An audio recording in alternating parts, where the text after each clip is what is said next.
ഇപ്പം ഭയങ്കര പാടാ ബിടെക്കാർക്ക് ഒരു ജോലി കിട്ടാന്ന് പറയാം. അപ്പൊ അങ്ങനെ ഒരു സിറ്റുവേഷനിൽ ഒരു ജോലി കിട്ടിയപ്പോൾ തന്നെ ഭയങ്കര സന്തോഷം. അതും പഠിച്ച കോഴ്സിൽ ആ ഇൻസ്റ്റിറ്റ്യൂട്ടിൽ നിന്ന് തന്നെ പ്ലേസ്ഡ് ആയി.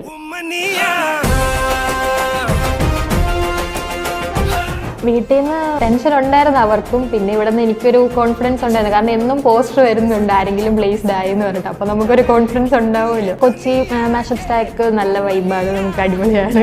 ഞങ്ങൾക്ക് നല്ലൊരു ക്രിസ്മസ് സെലിബ്രേഷൻ കിട്ടി. ലാസ്റ്റ് ഞങ്ങളുടെ കോഴ്സ് തീരാറായപ്പോഴാണ് ക്രിസ്മസ് സെലിബ്രേഷൻ കിട്ടിയത്. അപ്പോൾ എല്ലാവർക്കും ഒരുമിച്ച് ആഘോഷിക്കുകയും DJ പരിപാടിയും അല്ലാതെ കേക്കും അങ്ങനെ എല്ലാ പരിപാടിയും അവിടെ ഉണ്ടായിരുന്നു. നൈസായിരുന്നു. പക്ഷെ ബിടെക്കിൽ നമ്മൾ പഠിക്കുന്നുണ്ടെങ്കിലും നമുക്ക് സ്വന്തമായിട്ട് വെബ് ഡെവലപ്മെന്റിന് വലിയ ഐഡിയ ഇല്ലായിരുന്നു. അപ്പോൾ അത് ഡെവലപ്പ് ചെയ്തെടുക്കണം. എന്തായാലും ഡെവലപ്പർ എന്ന് പറഞ്ഞാൽ വെബ് ഡെവലപ്മെന്റ് മെയിനായിട്ട് വരും. അപ്പോൾ അതിന് ഒരു ബേസിക് എങ്കിലും കിട്ടണം എന്നുള്ള രീതിയിലാണ് ഞാൻ മാഷപ്പ് സ്റ്റാക്കിൽ ചേർന്നത്. പക്ഷേ ആ കോഴ്സ് കൊണ്ട് എനിക്ക് കുറേ കാര്യങ്ങൾ, ഞാൻ പഠിക്കാത്ത കുറേ കാര്യങ്ങൾ, കുറേ ടെക്നോളജീസ് ഞാൻ പഠിച്ചു. അപ്പോൾ മാഷപ്പ് സ്റ്റാക്ക് നല്ലൊരു ചോയ്സ് തന്നെയാണ്.